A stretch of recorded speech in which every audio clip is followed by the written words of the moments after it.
All right, we are here with Jeremy Coffin. I appreciate your time. And as always, we kind of open up these interviews. Take us back into like the high school time. Who were you? What was going on in your life?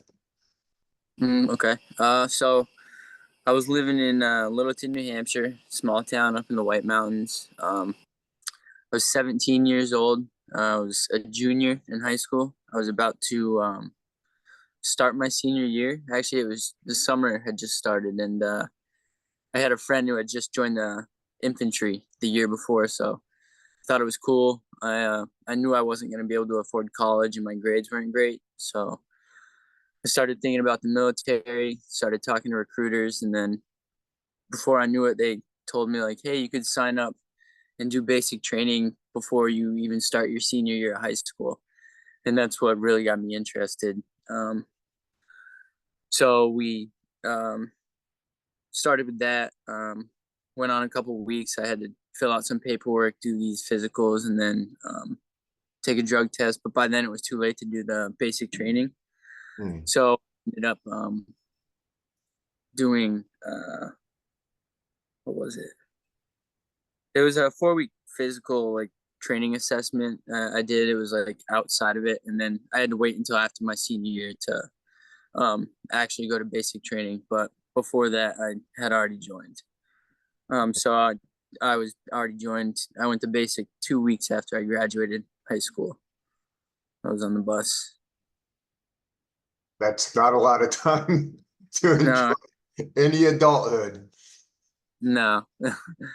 A lot of kids are out partying, getting drunk and ready to go to college in a couple months. And as soon as I graduated, I was like, man, what did I do? I was like, I signed up for this.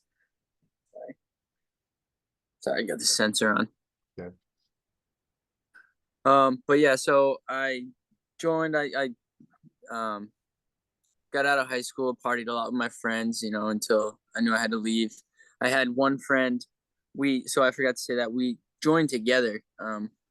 Yeah, I forget what the program was, but it was so we'd go to basic together, and then the recruiters said we'd get stationed together as well, but it didn't work out like that. He ended up going to Germany after basic.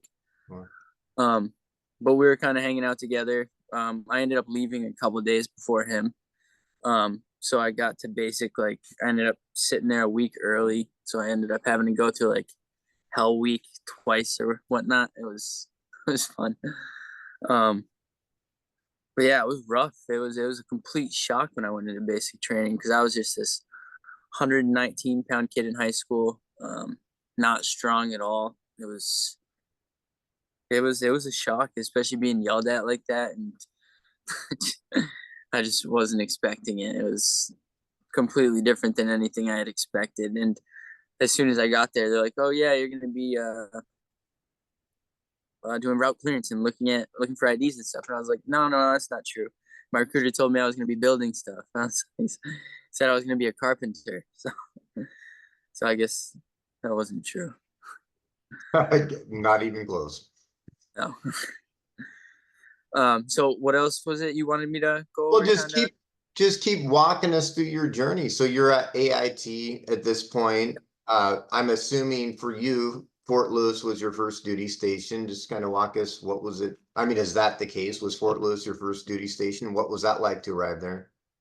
Yeah, yeah, okay. So it was 2009, June 2009. I was 18. That's when I got to June 29th, 2009. I guess it's a date everyone probably remembers. That's when I got the basic training. Um, it was hot. There was a heat I had never experienced being from New Hampshire. The humidity was just wild. First time I had seen red clay. First time I had rolled in it for sure. It was that was probably the biggest shock was when I got down there. Not necessarily when I got to Maine to like process and stuff because that's where my recruiting office was. Um, but yeah, it's when you start building bonds with people that you never expected though. Like you meet all these random people and it's like, holy crap! It's amazing how fast you get close to people because like everyone's kind of shocked the same way, so you have all the same like kind of similar things to talk about. Sorry, I gotta get this light fixed. Um,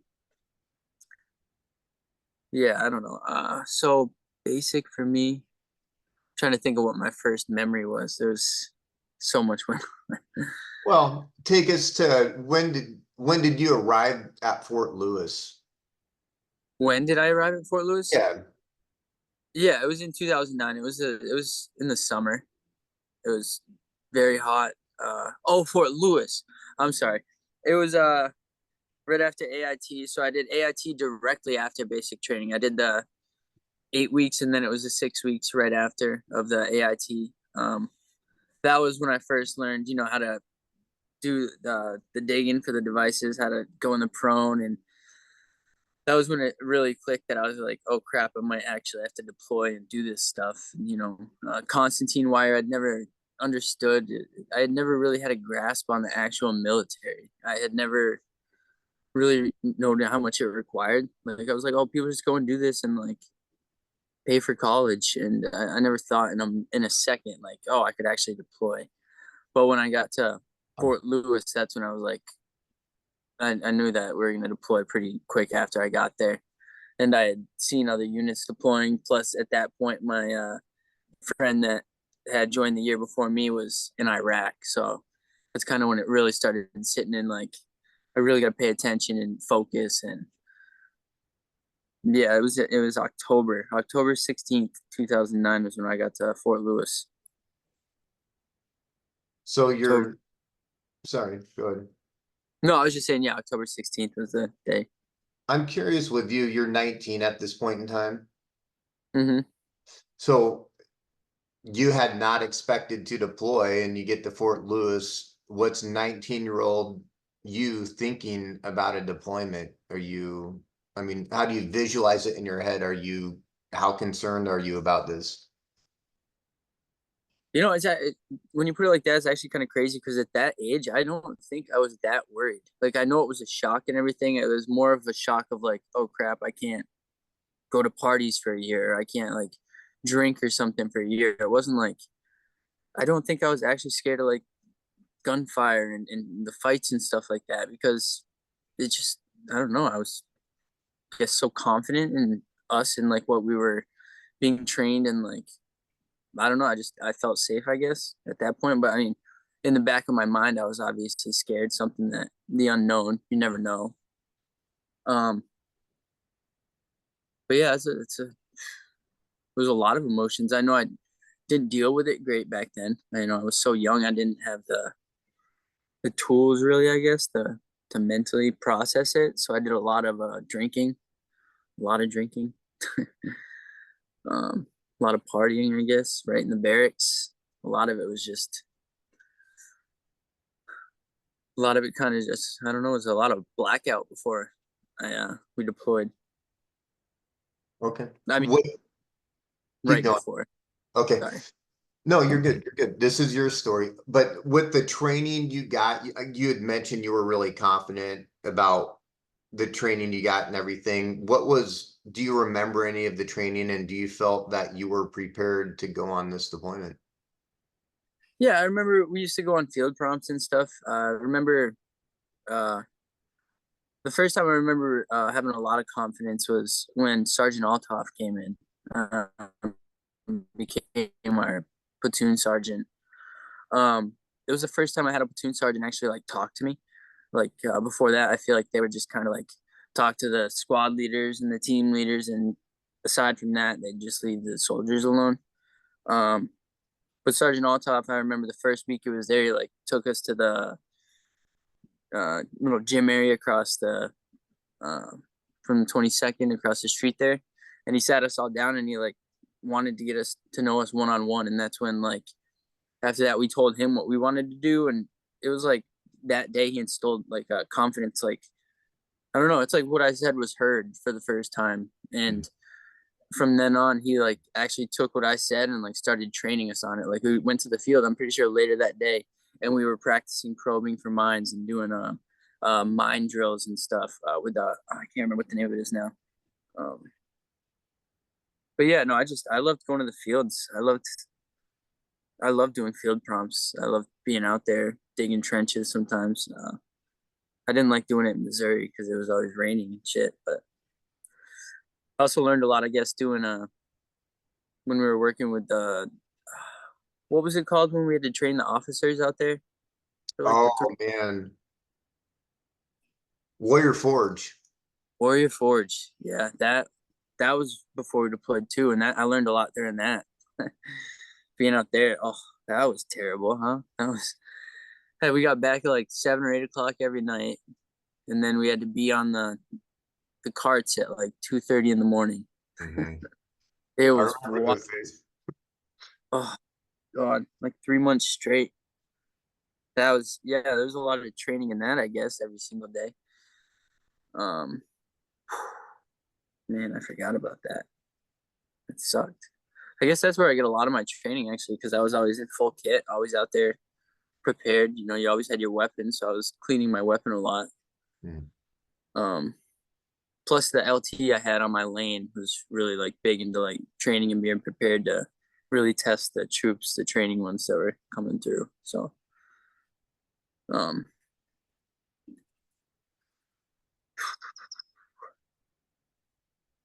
I don't know. Yeah, I guess a lot of the training was for me, like physically, I just felt fit, and I thought as long as I was fit, that I was going to be well enough. Plus, before we deployed, I was pretty much told that I was going to be either a gunner or a truck driver. So I was like, oh, I can do either of those, no problem. Mhm. That right, I knew I'd be dismount, and all that was pretty simple to me, at least. It all seemed pretty straightforward. Okay. What do you remember right prior to actually like getting on the buses and getting ready to go on the plane to go to Afghanistan? What did you do for yourself as an individual to get ready, and what do you remember about those last few days? Oh, it was pretty sad actually. Like the last 3 days, I know my mom and like everyone from back home in Mass was trying to get a hold of me. I just went on a binge. Um, it was bad. I don't remember what we were doing for work, but like as soon as we were done for the day, every single night I was trashed. I didn't get my room ready or anything. And then the day we were supposed to leave, the platoon was already out, and I got like shaken to wake up because I was so like drunk. Everyone was already in formation. I was still hungover. My room wasn't packed or anything, and they were coming to do the room checks. And it was like Snyder and Thompson were there, the guys that were gonna stay back for rear D. And they're like, "Oh shit, you got to get ready. We'll clean your room for you. Blah blah blah. You got to go to formation, get ready." And I remember I was sweating. It was terrible. I was definitely what's it called recovering. You know, when you sobering up basically for like the first week, like in Afghanistan and Oh, get back here. wow. Yeah, I had a serious drinking problem, especially before it happened. I was getting blackout drunk every night, playing beer pong, just every single night, Monday through Sunday. It was it wasn't good. I developed a drinking problem pretty quick, I'd say, in the military. Okay, so I was gonna ask about that. When do you think that originated? When did you start binge drinking? Um, And just so you know, we can see you fairly well, even if that light doesn't turn on, so you don't have oh, to pester okay. yourself. Um, let's see. I mean, I started drinking pretty quick after getting there because, I mean, all the guys would. I mean, let's be honest. Everyone would buy beer for everyone. It wasn't like so. There was always beer in the barracks. So as soon as I got there, it was basically like a frat house in my part of the barracks, at least. You know, like it was whose room are we going to tonight? You know, it was a lot. It was the first time I started playing beer pong every night.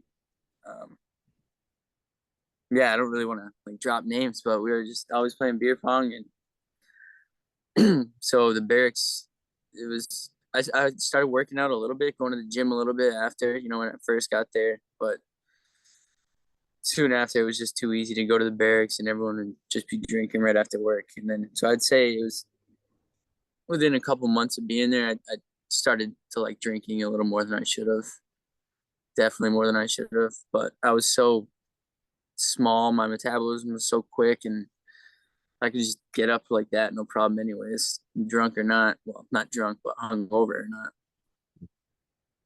Probably have towards before we deployed, at least the last month, I was probably having a 12 pack every night. And we are also taking shots of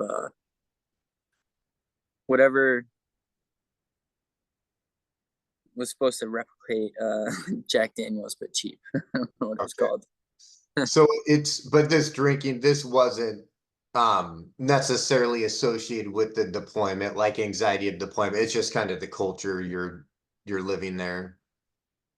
Well, yeah, it was, but up the last week before, it was definitely out of fear. It was just a different like I don't remember going to bed like the last 3 nights. Like that's how bad it was. I don't. I was black out. Like I wouldn't have woke up that day if they didn't come in my room and get me. Like I'm pretty sure it was like 10 o'clock in the morning. I was already like 4 hours late. I got in a lot of trouble for that. I remember.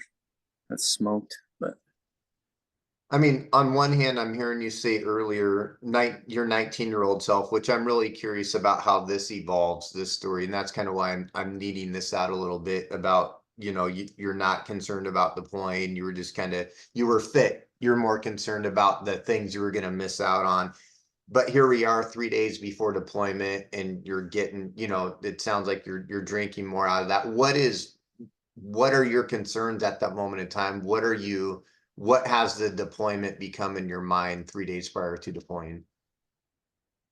um, well, I guess I really started doing a lot more research on it. I started looking at pictures, and in doing that, I saw a lot of I don't know. I guess I was looking at the wrong stuff. I was looking at like everything that could go wrong rather than like stuff that like engineers actually do and stuff. Plus, I was talking to my buddy who was in Iraq at the time, and he was going through a lot of shit. He was infantry and telling me basically all, he's not going to tell you all the good things that are happening. That and just we were packing our bags. We were getting our guns ready. We were going to ranges constantly. It was basically here we go. I think it was the fact that we were packing our shit and like it was no more talking about it. It was just the Right. fact that I knew we're going. And aside from that, I don't know what else changed really. Okay. So what do you remember about the trip over to Afghanistan? Starting maybe if you can remember going back to being in formation, what do you remember about, yeah, that day going over to Afghanistan? Uh, I remember we got to the airport. Yeah, I remember we're sitting there for like I think 6 or 7 hours with our bags just on our laps and just waiting for a flight to head out.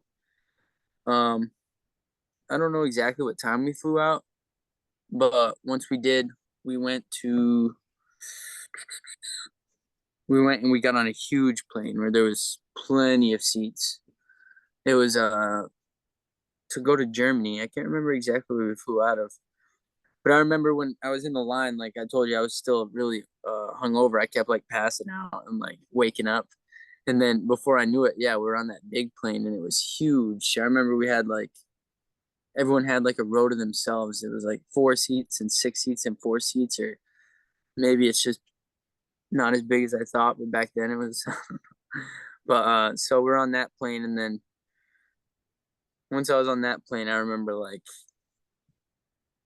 I don't even I don't know how to explain the feeling. I was super hungover, but I was also like I wasn't cold. I was shivering, but like I don't know how to explain it. It was like the fact that I knew I couldn't get a hold of anyone anymore, and I knew I couldn't turn around, and it Oh, was it was wild.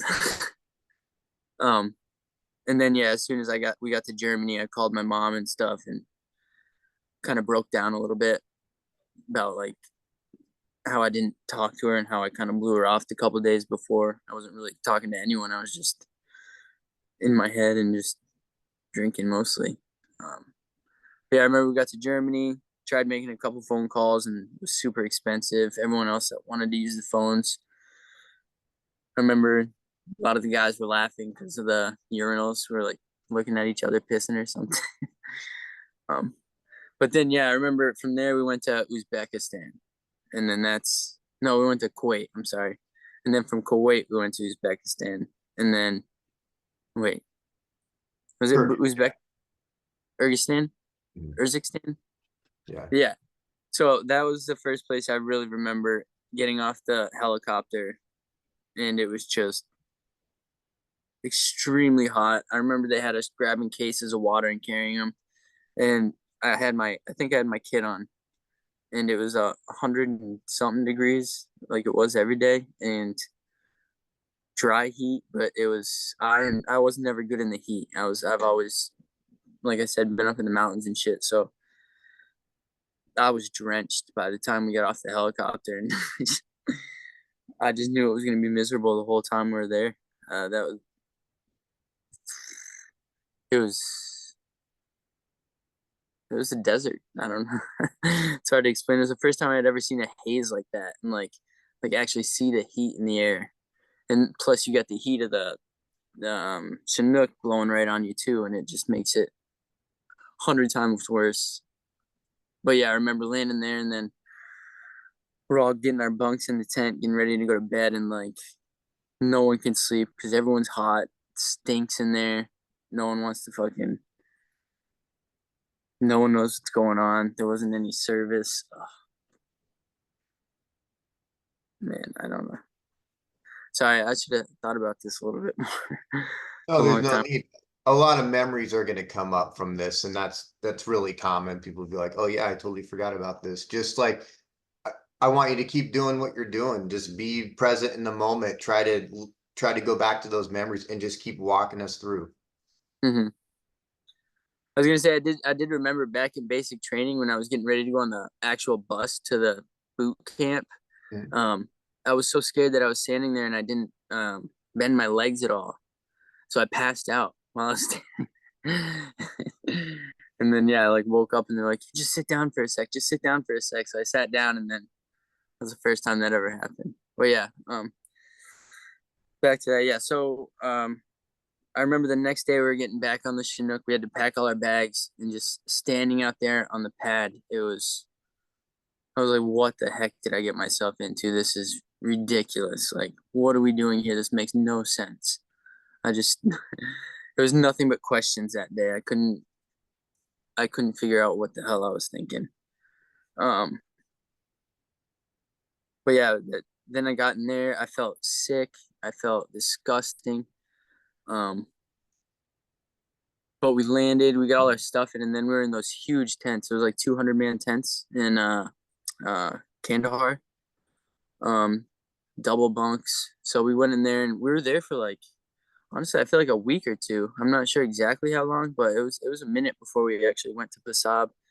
Um, in the meantime, while we were there, I don't recall too much of what we did. I know there was a lot of just like running around and getting shit ready, but it was mostly just like I think it was a transition period. There was certain people going and certain people coming back while they were training us on driving and stuff.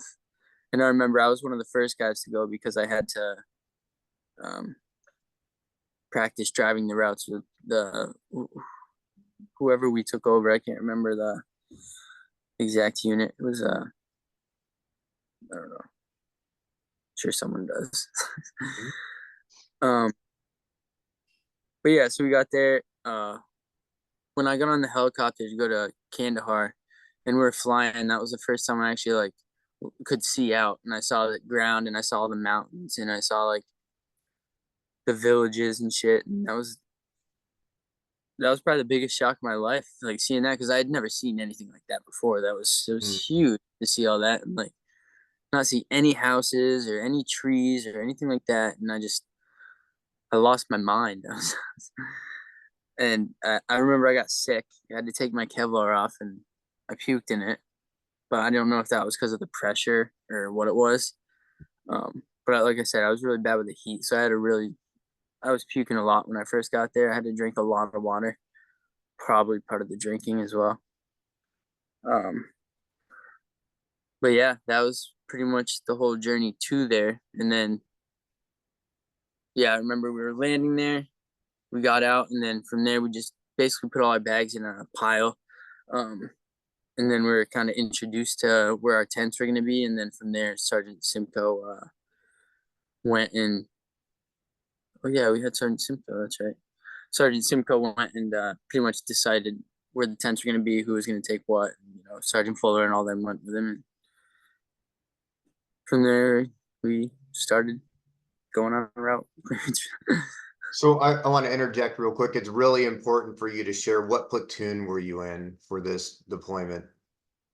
So I was in 3rd platoon. Okay. I was in 3rd platoon, 2nd squad. Okay. Sergeant. Yeah, go ahead. I was going to ask the squad leader. My squad leader was Sergeant Kukuro. Okay. And my team leader was Sergeant Camacho. Okay. At first, and then it was Sergeant Hallberg. Okay. Yeah, so I was truck driver I was 3-2 Delta. I was Sergeant Kukuro's driver. We were lead truck roller. So we're behind the Huskies, of course. But was there anything else you wanted to know before that? No, I mean, I'm just walking with your story. Just keep walking and do deployment. Sweet. Yeah, I remember I got there and I was shocked. I couldn't believe how small it was. Honestly, I thought there would be a lot more people. That was a little surprising to me to see that we had so little protection from the outside world. I guess I was like, holy fuck, they could shoot at us at any time. Like, we're not protected. So yeah, we're there. We started getting ready for routes. What was the first thing? I don't know. I remember seeing the A&A like when we go to the chow hall, and I remember that was the first thing that really like creeped me out, seeing them there, because I never like fully trusted them, I guess. Especially because we had some of the interpreters, I guess, we ended up getting in trouble. I don't remember what happened with them. There was a couple that were, every time we brought with us, we'd get attacked by like A&A or something, or every time we brought A&A with us, we'd get hit or something. Some weird shit happened with them, but could just be me because they looked like them being racist or something. Anyways, so get there. I was a truck driver for Sergeant Kukuro. Right away, I realized that it was gonna suck. I don't remember who got hit first, but I know that the first day, I'm pretty sure we had incoming rockets. It was like, well, I mean, we had already had them at Kandahar. There was a couple actually. But then one hit right outside of Pusab on the first day. I'm pretty sure. I don't think it hit inside. But yeah, I guess the first time I went on mission was just I don't even think it was a weekend and we had already got hit. It was, I think Turner got hit first, the Husky. But yeah, I mean, I don't even really know how to describe it. It was hell. Let me just think about it for a second. How I put it. I don't know. It was hard. It was hard. You woke up and you were like, "Fuck, what do I got to do today?" And I mean, you know what you have to do, but it's like you're out there scared for your life because you're probably, it's like a 50-50 you're gonna find it and not, because that's what it felt like at least.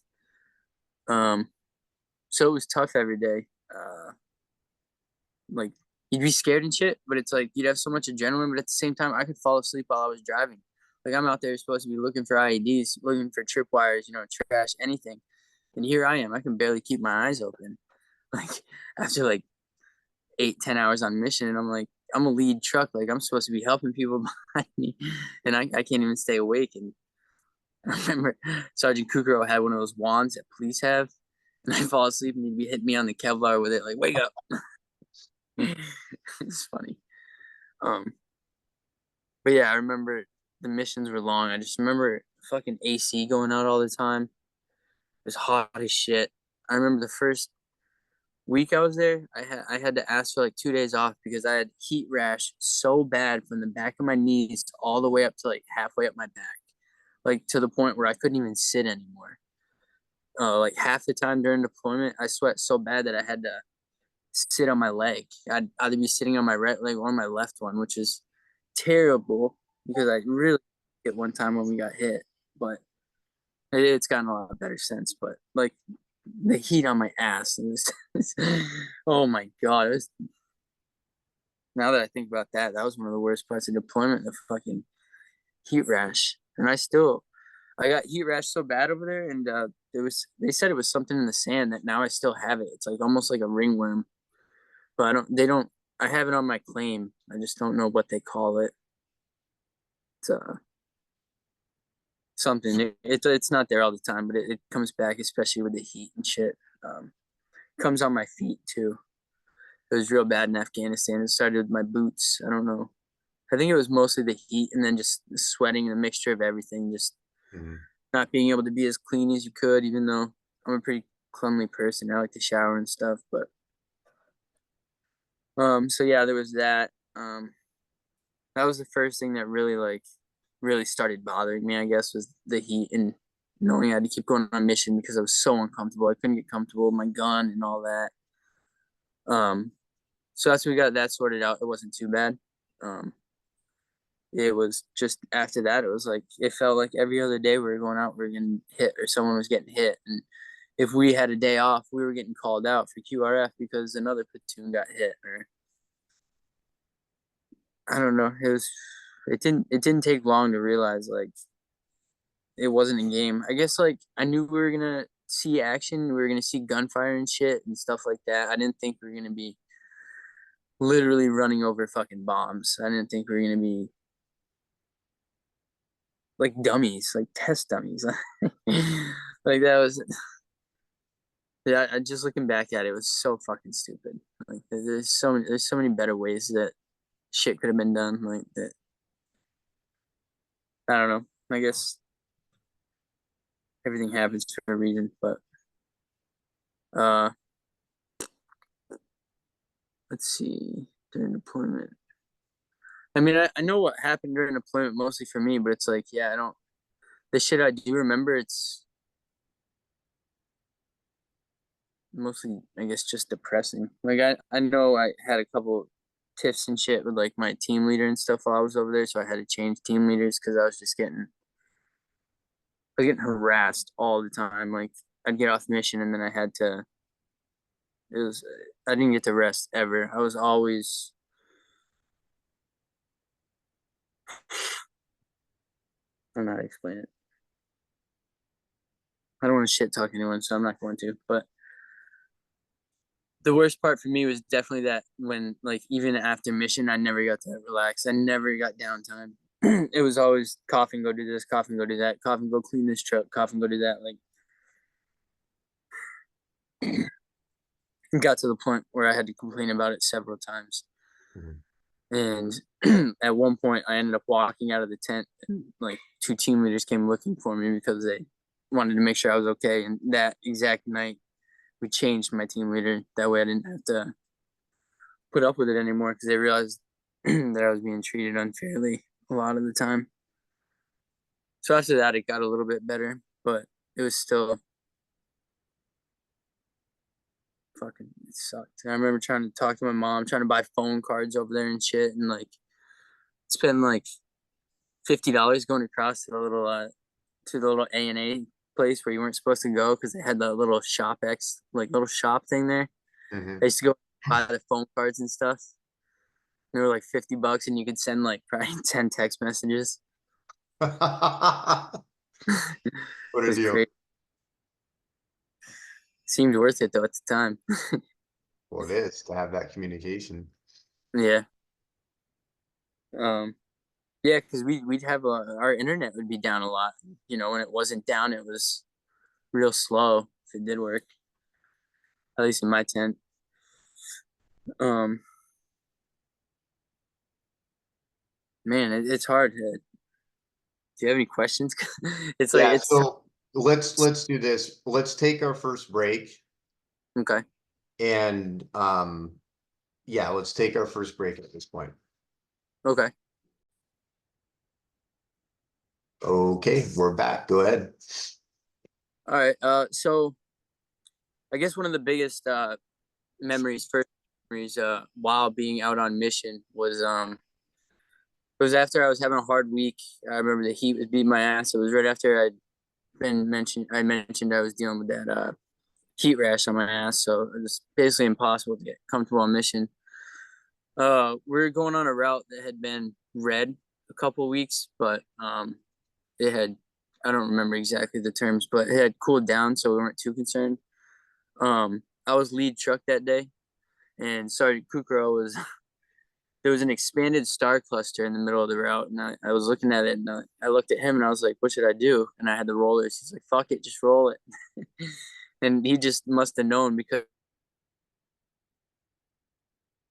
9 o'clock, and I see a guy come up behind the grapevines with a fucking rocket launcher, and he shot it, and it landed right outside my tire. It hit right outside the ground, and then I remember Sergeant Simcoe came over. He's like, "All right, push, push," and then we pushed the vehicles behind me. We're all shooting at him, and we ended up having to stop because there was another thing in the road. It was a tripwire, but it wasn't.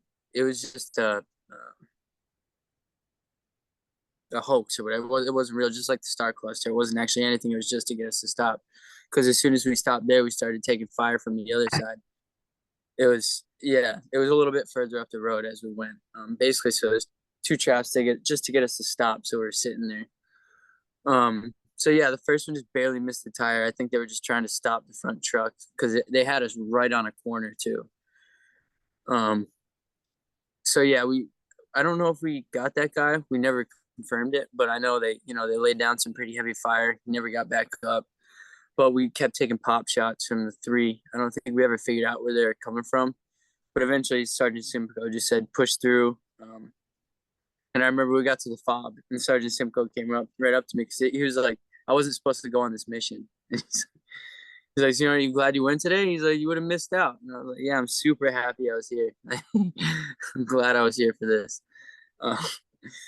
Uh, so that was like the first time I remember actually like that was the first time we got into like any contact ourselves. I guess that was actually that might have been the first week we were there by ourselves. Actually, in our first convoy by ourselves without the I can't remember what the unit before. What was it? The 490 something? I don't.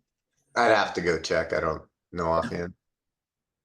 So pretty much there, I got a couple of days off after that because I had to deal with my body, getting used to the heat, and then soon after that, I was right back to it. After that, we started running two Huskies, um, because the routes we took over they were a little bit wider, and we were getting hit. A lot of the third trucks back and stuff were getting hit, so they thought we just were missing it. So we also had two roller trucks. Um, but yeah, it was like after that, it was like a switch went off. Like they knew, I think they knew that the other unit had left, and that it was just us there. Because then we started getting hit a lot more. It was like when they were there, it was like, oh, this isn't so bad. But as soon as they left, it was like, what the fuck happened? Like it was like someone knew that we changed over. That, in my opinion, that's what it felt like at least. That or just played it in my head. So from there on out, it was every other fucking day we were getting hit, and then we were waiting for the wrecker, and then we'd have to sit there for 4 or 5 hours, go back, and then if it was your truck, God forbid, you have to work on it, or if it was bad enough, send it to the civilians. But I know my truck's tire got blown out twice. I had to fix it both times, not by choice. uh, what was it though? Two 2 days after, I had the day off, and who was it took my spot? I can't remember what his name was, but they ended up driving, and it took off the engine block of the truck. It was like a 400-pound IED. But it's crazy because we kept getting hit with those IEDs, and people would get fucking concussions, and Mhm. I say that's it, but that's like the size of those bombs was just to see some of the craters and shit. Oh shit! Yeah, I'll get that after. I do have to take my pills in a little bit because I'll forget. for obvious reasons. But yeah, so after that, the next biggest thing for me, I'll just talk about that because it's probably the thing that's bothered me the most since deployment. It was there was a lot of shit going on. It was after on my birthday I got I guess that was the first thing. On my birthday I got blown up pretty bad. It was we had went to take over for the one of the sapper companies. They had too many people out on leave or something, so our platoon had to go down there for like a week and cover the routes. So I remember I was gunning actually. Walford was driving, and then we were the second roller truck.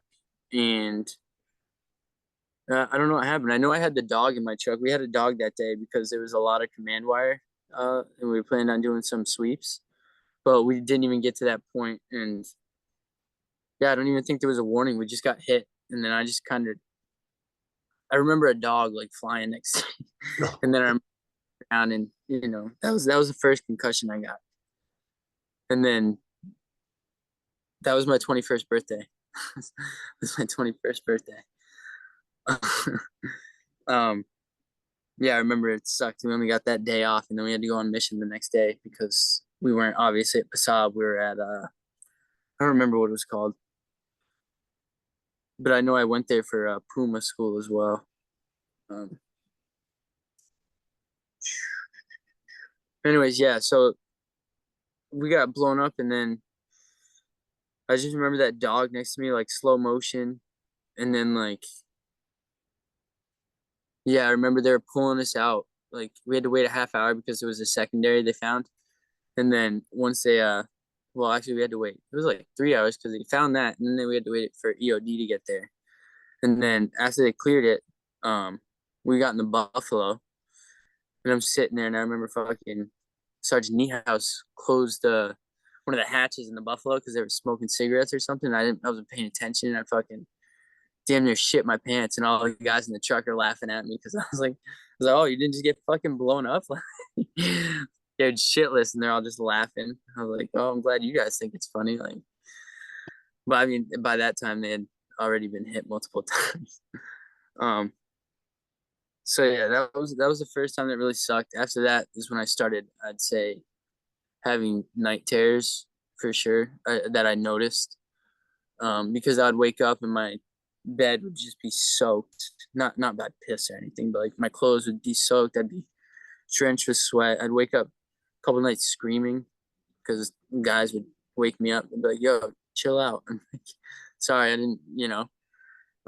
That's when it really started, and then I was supposed to take leave in February. I was supposed to take leave like a week before that, but someone else had to take leave. One of the LTs, so I got pushed back to the last block leave, which was in April. And right before that was when we were going down a route, and what was it? I forget what it was. Infantry was there. There was a route. It was hot. The infantry had already got hit, so we got called there to back them up to go find them. We were bringing the wrecker out to them, and I just remember that we're sitting there behind him, and then I'm just watching him, and then all of a sudden I just see a flash. Like it was probably like 300 yards out, like 11 o'clock, and I'm just sitting there driving. I got a whole convoy in front of me, and I just see that, and then all of a sudden I hear a bang, like what the fuck was that? And like bang bang bang, and then all of a sudden I just hear Doris start screaming behind me. I'm like, what the fuck was that? And then all of a sudden he drops, obviously, and I turn around, and he's got fucking blood all over his face. And he's screaming, he's just yelling my name, coughing, coughing. And I'm like, I don't know what to fucking do. And I remember Sergeant Briscoe was next to me at the time. No, Sergeant Camacho was. He jumped in the back. And then Sergeant Briscoe came up to help me TC the truck because I didn't know what I was doing. I remember everyone's radios went out. So I was the only one who could talk to Sergeant Simcoe on the mic. And yeah, he couldn't hear anything because it was just Doris in the back yelling. And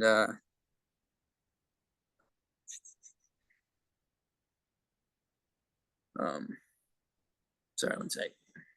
Take your time.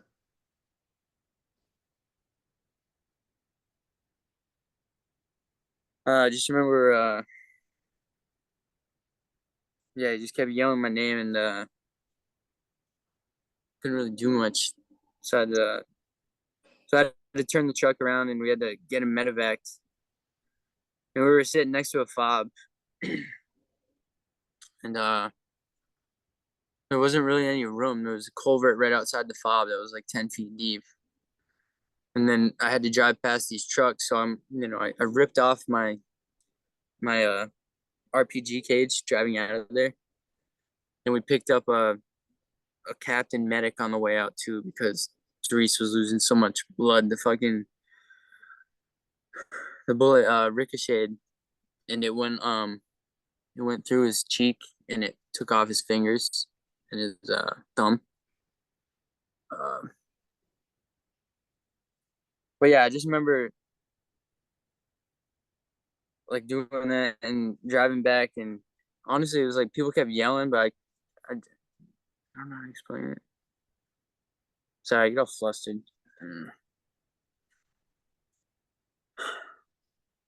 I just remember driving back, and then yeah, after my RPG cage came off, there was no room, so Gallagher was driving right behind me, and his truck rolled into the culvert, so they flipped. And then another truck behind them got their cage stuck. So at that point, we're like, we can't get past this convoy. So I think another platoon is behind us at the point. So anyway, I ended up driving all the way back to Pasab, which was like like a I don't know, felt like forever, but maybe like 15-minute drive. I was supposed to stop at the fob that was right next to us, but I just drove back to Pasab. I guess people were talking to me. I just didn't hear them or wasn't paying attention. So we brought him back, and then I remember, yeah, we got him out of the vehicle, and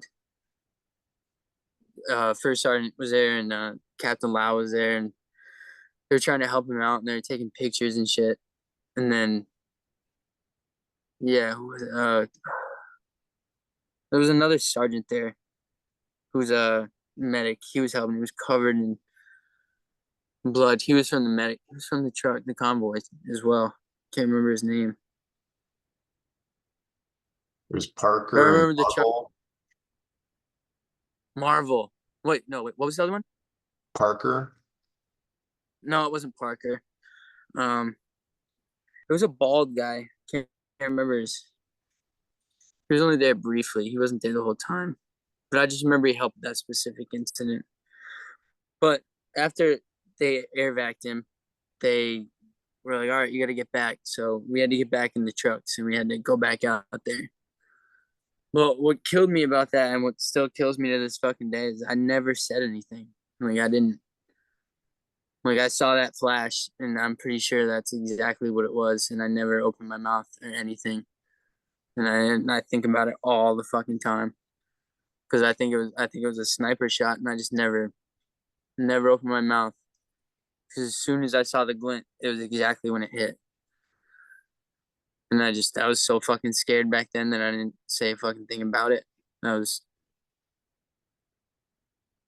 still don't know how to explain what I was thinking then. I don't. Mm. I think the worst part though is when we got back. I remember we had to stay at the other fob that night because of the rollover and because another vehicle got stuck and another one got hit again. So we had to stay at that fob, and I just remember I didn't even get out of the vehicle. I just sat in the driver's seat all night, just sitting there, didn't know what to do. And I remember I think Sergeant Powers came up to me at one point and was like, "Are you okay?" And I was like, "Yeah, I'm fine." I was like, just sitting here, but I was just sitting there and just kind of complete denial, I guess, of everything that had just happened. And then I don't know. It was at that point I couldn't wait to get home. Like, I was ready to go home. And then I guess we didn't stay the whole night. We waited until it was done because it was still dark when we got back. It was probably like 3 or 4 in the morning. But I remember that when we got there, I was, happy to finally be back and go to bed and stuff. And then fucking Sergeant Camacho made me fucking get in the truck and clean it. So I had to fucking get in the truck and clean out all the fucking blood. And I was just in there bawling and fucking just trying to clean all this shit out. And like I was just fucking living through this. And anyway, Sergeant Simcoe came out and saw me. And he was like, he told me to go into the tent and shower and go to bed and shit. And, um,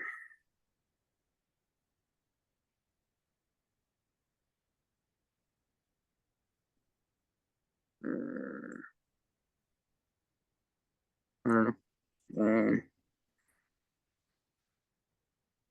So I guess more than anything, that's what I think about a lot during deployment, which I guess isn't a lot, obviously. I try and talk to Doris every now and then. I don't really reach out very often. I don't reach out to people as much as I should, that's for sure. But I went home on leave right after that, and I just started getting shit faced, and that's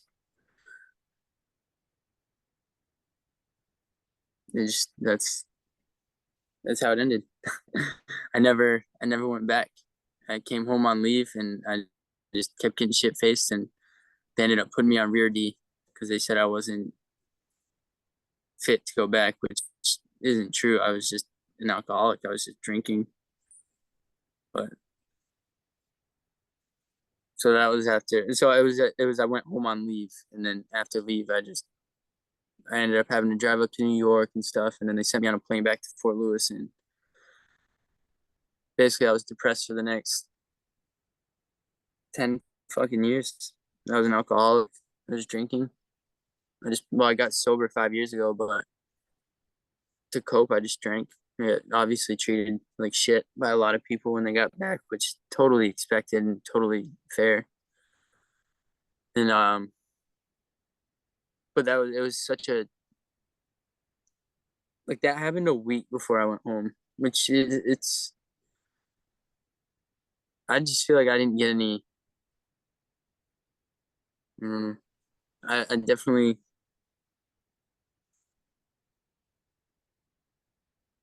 I should have got some sort of help before I went home and had to deal with that.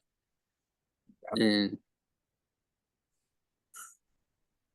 I just remember too, like the 2 nights before I went home too, like because they knew I was going home, they put me on CQ duty both nights, so I didn't like get to sleep for like 48 hours straight before going home. So it's yeah, I don't know. That's what that shit still plays in my head. I can still see that. I can still.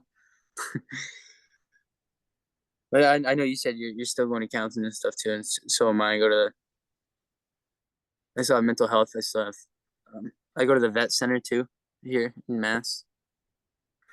Um, so I go to their outings and cookouts and stuff, and I have a counselor there. Um, but yeah, it's still like a daily battle. And like I said, now I have epilepsy. I've had since I quit drinking 5 years ago. I've had I quit drinking because I started having really bad panic attacks and anxiety attacks, and I got to the point I was having like 6 or 7 a day. I got to the point where I was drinking in the morning too, like nips. I got to the point where, sorry, am I getting off track? Should I go back to? No, dude, this is your story, man. You keep going. But yeah, I just know that I was working, but I was just working to drink, and it got to the point where I was picking jobs that I could do because I do carpentry architecture. I was picking jobs that I could do where I could easy enough where I could drink in the morning, like painting and drywall and stuff. So once that started, I remember I went to my mom's house at like 9 in the morning. I was like, hey, I need you to take me. Like it was 9 o'clock in the morning. I went to the VA, and my blood alcohol was like 0.26 or something. It's crazy. It was or maybe it was 0.026. It was bad. It was 3 or 4 times the legal limit. Yeah. Morning, 9 o'clock in the morning. But anyways, I haven't drank since. It's changed my life. You know, I was before that I had it's not really something I've talked about with people, but I swallowed a bottle of pills back in 2018 when I was I guess when I'm at one of my lowest points. Um I ended up spitting them all up, not spitting all of them up, but someone walked in on me, and so that's part of why I got help as well. And since then, obviously, I've been a lot better. I've been doing a lot of mental health appointments and stuff. But at one point, it was like they had me on a cocktail of pills. I had to have been on at least 7 or 8 different antidepressants at one time, and it was just. I don't think that helped. But anyways, now I'm only down to 3 pills, but 2 are for epilepsy, so so that's pretty good. Mhm. But yeah, mentally, I feel like I'm doing a lot better. Other than it feels pretty good to finally tell someone that about the Flash, which has bothered me for years, which seems minuscule probably to some people, but it's all I think. I still see it. I still think about it. Yeah, and I was gonna say, talking about people that I miss, like I think about all the time. I think about Oreo or Yeah. Lana. Yeah, I literally like I work out a lot now, and it sounds weird. I literally think about him every single day. I'm in the gym. Me and Oreo were like, he was like the first guy I was like close with, and talked to him after and shit. And it still doesn't seem real. Yeah. Yeah, it's crazy that that I went there too, but it's like people just it gets so dark that you feel like you can't talk to anyone, and I don't know. It's, it's just good to know there's people there, I guess sometimes. um, but yeah, I guess I don't know. I guess that's pretty much my story. Aside from that, Okay. I am Then I want to say I appreciate your time and I appreciate, and I'm sure everybody appreciates you sharing your story. I would like to spend some time with you after this and talk for a bit. yeah, of course. Okay, and then just to open the floor and just take a moment and think, was there anything else about your military career you'd like to share, or is there any would you like to share what has worked for you or just any advice for any other veterans? Um, definitely, definitely get help when you get out. Like, don't just stop, especially mental health. Like, it's imperative that you continue to seek help and get help, even though you might feel great when you get out. It'll hit you later. It's I'd say that, and just in the military, try not to develop a habit. Just try. It's I don't know. I don't. The military is not a bad thing. It's for some people. It's just I guess I don't really know what I'd give for advice because I don't really. I guess I don't really have anything else. Okay. Then we'll end the interview. Thank you for your time. And then again, we're going to stay and chat for a bit more. Okay.